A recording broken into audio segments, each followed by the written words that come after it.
Eh oui, il a été élu la semaine dernière président de l'association des maires de Guyane pour remplacer David Richet. Élu à l'unanimité par tous les maires de Guyane, nous recevons ce matin le maire de Kourou, François Ringuet, que nous n'avions pas encore reçu dans cette émission. Bonjour. Bonjour à toutes et à tous. Merci d'avoir répondu à notre invitation. Je le disais, vous avez été élu à l'unanimité la semaine dernière. Aucun autre maire ne s'était présenté face à vous. On comprend bien que les négociations avaient eu lieu avant l'élection pour convaincre tous les autres maires. Comment vous les avez convaincus justement sur quel programme, avec quel projet pour les communes guyanaises ? Alors dans un premier temps, c'est que j'ai fait le tour du territoire, que ce soit de Cayenne, Maripasoula, Papaïstan, en fait les 22 maires, enfin hormis 3 maires que j'ai pas eu le temps de voir, mais que j'ai discuté, enfin j'ai pas eu le temps de voir sur le terrain vraiment chez eux, parce que l'objectif pour moi c'était vraiment d'aller chez eux, non pas de passer un coup de fil et expliquer le programme. Je voulais vraiment aller sur, comme je l'ai fait pour Saül, on a passé un bon petit moment avec madame le maire de Saül. L'idée c'était d'expliquer le programme, et le programme a été simple. Dans un premier temps il y a eu plusieurs points, donc déjà dans une continuité de ce qui a été fait, que ce soit sur le projet SMEGI, donc le syndicat mixte d'électrification, et bien entendu donc d'autres sujets plus importants, encore aussi importants, qui étaient les finances des collectivités. D'ailleurs c'est le programme que nous avons lancé sur Kourou avec le fameux CREF, le contrat de retour à l'équilibre financier, qui a été aussi soutenu par le sénateur Passion. D'ailleurs, l'annonce vendredi à Kourou, lors du passage du sénateur Passion auprès donc des élus du conseil municipal, le sénateur Passion nous a annoncé qu'il allait encore avoir un contrat de retour à l'équilibre financier avec 2 communes pour l'instant, puisque ça se fait par petits paliers. Certainement notre contrat, donc ça a été une très très bonne nouvelle avec Roura et la ville de Kourou. D'accord. Pour commencer, et puis donc mon combat est je l'ai dit au ministère de l'Outre-mer, c'est vraiment d'accompagner l'ensemble des communes de notre territoire qui sont en grande difficulté, puisque nous avons récupéré, même si je veux dire que nous avons récupéré donc des situations assez critiques il y a quelques années, et puis bon, c'est pas du jour au lendemain que ça se fait. Donc c'est vraiment l'accompagnement financier. Et puis après, c'est d'autres discussions que j'ai pu ramener avec avec monsieur le préfet, et qui sera présenté lors d'un congrès et d'un séminaire avec l'ensemble des maires de Guyane, avec la préfecture. C'est l'accompagnement auprès des services de l'État, auprès donc des collectivités, donc auprès des communes, pour nous accompagner sur certains dossiers, parce que parfois techniquement, malheureusement, nous on galère un peu. On n'a pas forcément l'ingénierie autour de nous. Sur quel sujet, par exemple, vous avez besoin d'un accompagnement, par exemple ? Moi, je parle beaucoup sur la recherche des fonds. Parfois, on n'est pas à jour. On a des problèmes de CAICO, on a des problèmes de recherche de financement. Donc, parfois, on est obligé de faire à fonds propres parce que, techniquement, on n'a pas le temps de monter le dossier. Notamment sur les fonds européens, c'est le cas ? Les fonds européens, c'est très compliqué. Les communes guyanaises, aujourd'hui, elles ne vont pas suffisamment chercher du côté de l'Union européenne pour avoir plus de fonds ? Voilà, c'est très difficile quand malheureusement, t'as pas l'ingénierie derrière. On le dit franchement, parfois, à l'époque, ça a été fait comme ça. Il y a beaucoup d'agents dans les collectivités, mais maintenant, quand on passe sur un volet un peu plus technique, il faut peut-être je veux dire que le pourcentage de cadres A on ne les a pas forcément. Par exemple, la ville de Kourou, une ville comme la taille de Kourou doit être autour donc de 20%, entre 20 et 30%, nous sommes à 7%. Donc forcément, quand on a besoin de cette ingénierie, on l'a pas. Et là, pour le coup, c'est une problématique qui touche l'ensemble des communes guyanaises, pas forcément Kourou. Ah oui, c'est l'ensemble des communes guyanaises. Donc du coup, la préfecture a monté un dispositif qui permet justement d'accompagner les communes. Donc c'est une question, c'est aussi un sujet qu'on va aborder aussi avec la CTG. Pareil, puisque là, à part les communes comme Saint-Laurent-du-Maroni qui arrivent très très bien donc à récupérer des fonds européens, on voit bien que le niveau est très élevé à Saint-Laurent, puisque Saint-Laurent c'est des années, sous Léon Bertrand, maintenant sous Sophie Charles, que ce travail se fait. Et donc il va falloir que toutes les communes on arrive à monter à ce niveau-là. Voilà. Après, est-ce que cette association des maires, finalement, elle sert pas aussi à faire du lobbying auprès notamment de l'État pour se mettre en avant par rapport à d'autres territoires en France ? Alors oui, il y a le côté lobbying, et puis le point important que je voulais aussi rajouter aussi, c'est la formation aussi, donc la formation des maires. Parce que très souvent, on voit sur les réseaux sociaux, on parle que telle commune ou telle maire, etc. Mais comme je dis aux gens, c'est que tous les matins, tous les jours, on signe des documents qui pourraient, on ne sait jamais, nous envoyer au centre pénitentiaire, parce que on n'est pas des administratifs, on fait confiance à une administration qui est là, c'est son boulot, c'est son job de vérifier, de voir. Même si nous, on va lire et puis on va essayer de limiter par rapport à ce qu'on connaît. Mais c'est pas notre métier, on n'est pas juriste, on n'est pas, voilà. Donc du coup, j'ai proposé au maire aussi qu'on mette aussi un gros volet formation avec des juristes derrière pour nous accompagner, pour permettre aussi donc au maire de faire attention, très très attention sur tous les sujets du quotidien qu'on signe parfois et qui sont quand même assez très très très délicats.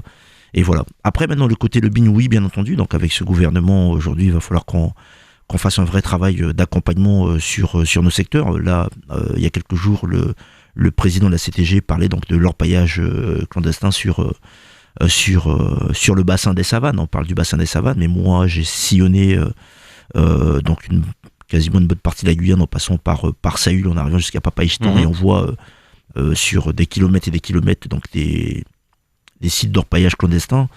Il faudra donc revenir donc sur la question des légaux et des clandestins, mais là pour le coup, quel rapport avec le lobbying? Je vois pas le rapport. Ah oui, c'est important au niveau de Paris, il faudra expliquer. D'accord. Même s'il y a les parlementaires derrière, les parlementaires font leur boulot, parce que je vois bien les déclarations, je veux dire de l'ensemble des parlementaires. On a bien vu la sénatrice Marie-Laure Funéral qui expliquait justement certains sujets, notamment sur l'éducation, de l'immigration et sur l'immigration. Et voilà. Et donc nous, notre boulot aussi, c'est que nous sommes sur notre territoire, chaque maire est sur son territoire, le maire peut aussi rapporter un peu plus d'informations. Ouais. Après, il y a des compétences qui ne sont pas nos compétences, mais il faut savoir aussi que l'association des maires, c'est l'association des maires et des EPCI. Voilà, donc faire en sorte finalement que les élus, vous parlez des maires mais aussi des parlementaires, parlent d'une même voix pour toutes les problématiques guyanaises auprès de l'État français. Ah oui, ouais. Il faudrait vraiment qu'on parle des mêmes sujets, plus exactement, puisque on a déjà prévu aussi donc de faire aussi pas mal de je dirais de congrès, de séminaires autour de plusieurs problématiques sur la Guyane. Et puis à la veille certainement d'un changement statutaire pour la Guyane, qu'est-ce qu'on met dedans? Qu'est-ce que les communes vont proposer? Qu'est-ce que les maires veulent vraiment sur leur territoire? Comment nous voyons la chose aujourd'hui? Et voilà, donc pas mal de sujets que nous allons aborder. François Ringuet, vous êtes maintenant maire de Kourou, président de la CCDS, vice-président de la CTG et désormais président de l'association des maires de Guyane. Est-ce que vous assumez votre poids politique, le fait que vous soyez désormais une des personnalités politiques les plus, allez, on va dire, influentes de Guyane? Je parle pas de poids ni de personnalité influente. Moi, je suis un passionné de la chose politique, de la chose publique. J'aime ça, je suis passionné par ça depuis très très jeune, depuis l'âge de 14-15 ans. J'accompagnais des hommes politiques, j'essaie de comprendre. Je suis nul au sport, je suis nul dans certaines disciplines. Mais bon en politique. Et en politique, j'apprends et j'aime ça. Donc tant que je pourrais accompagner mon pays comme le font certains sur d'autres associations, sur d'autres secteurs, je le ferai. Voilà. Et puis après, je rappelle pour ceux qui me disaient l'association des maires, encore un mandat, tout ça, je dis c'est du bénévolat. C'est une association de loi 1901. C'est comme si on était dans un club, dans une association X, voilà. Et c'est juste le temps que je passe dedans, et puis j'aime ça, et puis voilà. On a commencé à parler il y a quelques minutes des sujets du programme sur lequel vous avez été élu président de cette association des maires. Parmi les sujets qui pour le coup concernent l'ensemble des communes guyanaises, il y a celle du recensement de la population. Le député Lénaïque Adam en a parlé la semaine dernière quand les maires se sont réunis. Un sujet important pour plusieurs raisons. D'abord parce que, comme on le sait tous, les chiffres officiels ne correspondraient pas à la réalité. Conséquence, les dotations de l'État ne sont pas les mêmes en fonction de la population. De quelle manière est-ce que vous avez envie de vous saisir de ce sujet? Mais moi je veux dire que beaucoup de sujets doivent être entendus, qu'on le veuille ou pas, à Paris. Assez à Paris, voilà. Parce qu'on pourra se réunir pendant 200 ans et expliquer que les dotations et que le recensement de la population, ça je pense qu'en Guyane tout le monde l'a compris, on l'a déjà compris. Maintenant ce qu'il faut faire, c'est maintenant partir avec une délégation, et à un moment donné il faut taper sur la table. Faut taper sur la table et de dire voilà, maintenant il faudrait qu'on arrête excusez-moi l'expression, cette hypocrisie. Tout le monde le sait, on voit bien arriver des personnes sur le territoire. Maintenant le recensement n'est pas fait en fonction la réalité du recensement n'est pas fait en fonction des personnes, des légaux sur le territoire, mais c'est la population. Parce que tout le monde emprunte les routes, tout le monde utilise ce que mettent en place les collectivités. Je veux dire qu'une route n'est pas fréquentée uniquement par un légal ou quelqu'un qui est en situation illégale. Mais la commune est obligée de mettre en place, nous quand on met des espaces de jeu, c'est pas utilisé ou on le dit pas, c'est uniquement pour les légaux. Enfin, c'est pas les personnes en situation irrégulière doivent pas utiliser le terrain de foot. C'est pas notre rôle de le dire, c'est pas voilà, mais on le fait pour la population parce qu'on estime que la population est de certain nombre d'habitants. Maintenant, il faut que derrière l'État dise la même chose que nous. Et c'est toute la problématique, parce que quel que soit aujourd'hui le gouvernement qu'on a vu passer, et ça moi quand je parle, je dis ce que je pense réellement. Hein, voilà, je fais pas partie, je suis dans aucun parti, donc je le dis ce que je pense.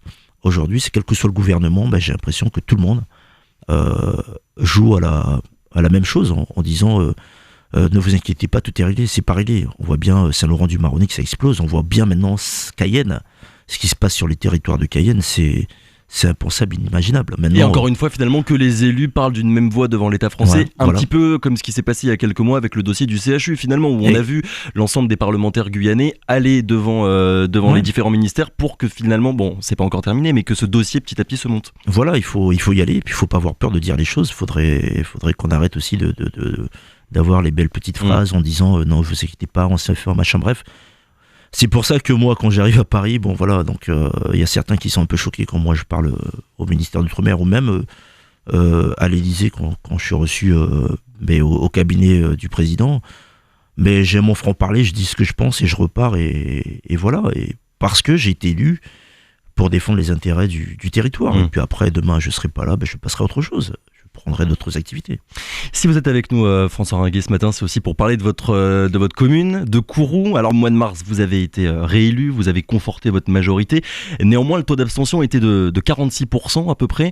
Est-ce que ça vous oblige différemment vis-à-vis de vos administrés, eu égard à ce taux d'abstention qui était assez élevé ?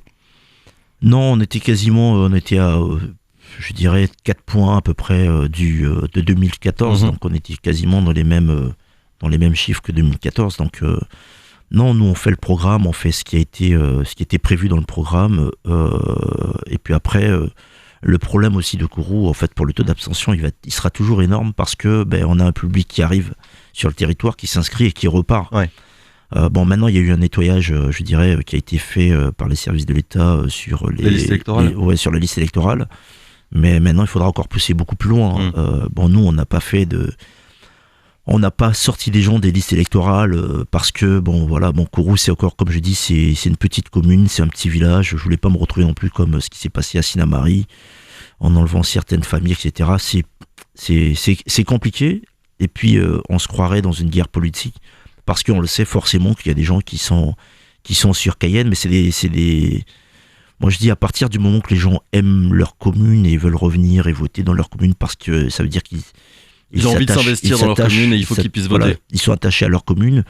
Je veux dire, pourquoi pas. C'est pour vous dire que le taux d'abstention à Kourou, je pense qu'il sera toujours très élevé, au moins de 30%. De 30%. On va aussi parler un petit peu finances. Il y a une instruction en cours de la Chambre régionale des comptes pour contrôler le budget de votre commune. Pour contrôler quoi exactement ?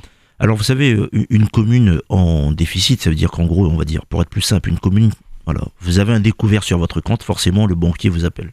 Voilà, vous avez dépassé le découvert, on vous appelle et on vous dit voilà pourquoi vous avez dépassé le découvert. Voilà. Et un découvert qui est dû à quoi ? Un découvert qui est dû déjà à une masse salariale qui est très élevée, qui est aussi pareil sur le choix en fait c'est du fonctionnement de la collectivité. D'accord. Je dirais sur la partie fonctionnement et aussi pareil aussi on a aussi un projet politique sur l'investissement qui est aussi il y a un choix à faire. Est-ce qu'il faut partir sur les investissements ou les arrêter ? Les fonds aussi qu'on doit aller chercher à l'extérieur, c'est tout un nettoyage qui doit être fait autour, mais on va dire aussi la masse salariale est très élevée. Voilà. Bon, ça c'est comme ça à Kourou, c'est un peu comme ça aussi un peu partout. Maintenant, quel est le choix, ce qu'on appelle les préconisations, quel choix qu'on doit faire pour essayer de reprendre l'équilibre de la ville de Kourou. Maintenant, pour expliquer concrètement aux gens, parce que certaines personnes font croire que la CRC est à Kourou, c'est normal. La CRC, on peut comparer, comme je disais. La Chambre régionale des comptes. La Chambre régionale des comptes, on peut comparer au banquier. Voilà, le banquier a vu le découvert à Kourou, on t'appelle lundi matin, on te fait un petit contrôle. Qu'est-ce qui se passe ? Pourquoi est-ce qu'on est dans le rouge ? Voilà. Donc c'est le préfet au départ qui récupère, puisqu'on renvoie le budget de la commune auprès du préfet. Lui, on va dire un peu, c'est pas trop son métier, donc lui il balance à la CRC. Donc on va dire, comme je dis, le banquier un peu, qui vous dit, voilà, avant de récupérer la carte bleue, je veux voir ce que vous avez fait. Il nous remet le budget, donc le budget sera remis bientôt donc à la commune, où on devra voter avec les préconisations. Donc le banquier va nous dire, on voyait très souvent il y a quelques années les préconisations sur les lignes téléphoniques. Ouais. Bon, maintenant c'est un peu changé puisque les abonnements téléphoniques c'est des packages. Mais on nous parlera certainement donc des carburants. Enfin, l'essence c'est un peu les mêmes préconisations. Et puis parfois on voit dessus des préconisations comme l'augmentation des impôts, tout ça. Ou ça on le fera pas. Donc là on l'a déjà dit, on le fera pas, ça. Mais comment dire ça, c'est normal que la CRC vienne, c'est tout à fait normal. Je pense que pour Kourou, pendant 5 ans, il y aura encore la CRC, et moi-même, je vais plus loin. J'aurais voulu qu'il y ait la CRC quasiment tout le temps. Comme ça pourrait mettre un avis justement et savoir un petit peu où vous en êtes. Mais oui, parce qu'on a vu ce qui s'est passé à Kourou à l'époque. En 2008, il y a eu un prêt de restructuration de 12 millions d'euros. On a remis Kourou complètement à zéro. Ouais. La CRC n'a pas fait son job. Et je l'ai dit à la CRC, ils ont merdé dessus. Ils n'ont pas fait leur job de contrôle. Ben, quand on laisse la commune comme ça avec 12 millions d'euros, tout a été repris à zéro. On contrôle pas, ben forcément, tu sais que tu es toujours à découvert, on te remet ta carte bleue, ton chéquier. Et tu sais que le client, lui, fera des conneries. Ben, qu'est-ce qu'il fait? Ben, il reprend le chéquier, il a cartonné pendant 6 ans.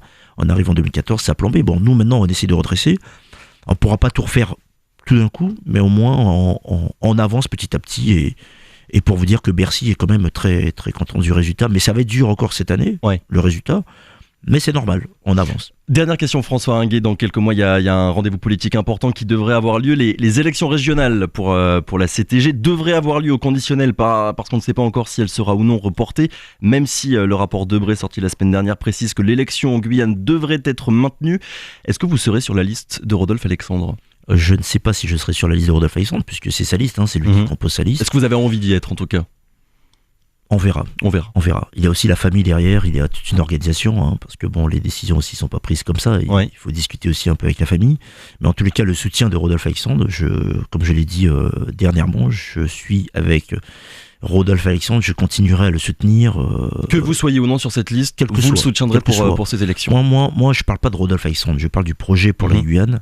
Cet homme est en train de bâtir un projet Guyane, ça a été une fusion entre les deux collectivités, c'est pas facile ce qu'il fait.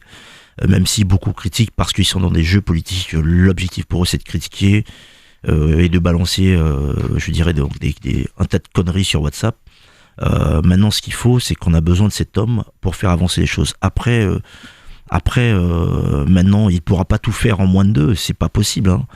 Mais le travail qu'il fait aujourd'hui est un vrai boulot. On a quelqu'un qui se déplace sur Paris, il défend les projets, il défend l'intérêt de la Guyane, et puis voilà, on n'est pas forcément tous aimés à la maison, chez nous, voilà. Vous le soutiendrez donc pour ces prochaines élections, on l'a bien compris. Merci beaucoup François Ringuet. Merci beaucoup. On le rappelle, vous étiez avec nous pour parler de votre élection la semaine dernière, notamment à la tête de l'association des maires de Guyane. Merci beaucoup. Merci.